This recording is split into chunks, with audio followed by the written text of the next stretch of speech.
మంత్రి కాకాని గోవర్ధన్ రెడ్డి ఇలాకా అయిన సర్వేపల్లిలో జగనన్న ఇళ్ల నిర్మాణంలో భారీ అక్రమాలు వెలుగుచూశాయి. వరిగొండలోని జగనన్న కాలనీ మాజీ మంత్రి సోమిరెడ్డి చంద్రమోహన్ రెడ్డి సందర్శించారు.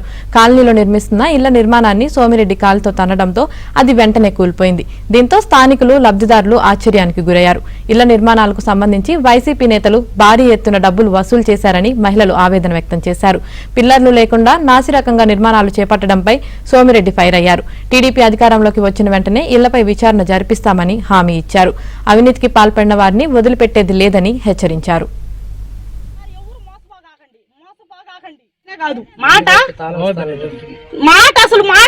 నెరవేర్చాలే కాదైనా అసలు ఆయనకు ఓటేసినా ఒకటి వేయకపోయినా ఒకటే నా దృష్టిలో. కానీ నేను అడిగేది ఒకటి, ఇప్పుడు నన్ను నా కాడ 15,000 చెక్కు తీసేసుకున్నారు. నాకు 26,000 15,000 చెక్కు నాకు ఇలేదు. నన్ను అప్పులు పాలు చేసి నన్ను వంతన బాధ పెట్టిస్తున్నారు. మీరల్లా ఎవరైనా సరే నాకు న్యాయం చేయండి, నాకు న్యాయం చేయండి. ఎందుకంటే నేను అప్పు తెచ్చి నేను అసలు మా బాధ నేను ఎవరికి చెప్పుకోలేను. నేను ఇల్లే కట్టలేదు, తలుపులు కిటికీలు వచ్చేసి అని బిల్లు నాకు వేసేశారు. తలుపులు కిటికీలు తెచ్చి నేను దాంట్లో పెట్టుకున్నానా లేకపోతే తీయడం తగిలించుకున్నానా? ఇలా దొంగ లిస్టు వేసి ఇట్లా మోసం చేయటం ఎందుకు? తలుపులు కిటికీలు కూడా నాకు వచ్చేసినట్టు దీంట్లో బిల్లు పడుంది.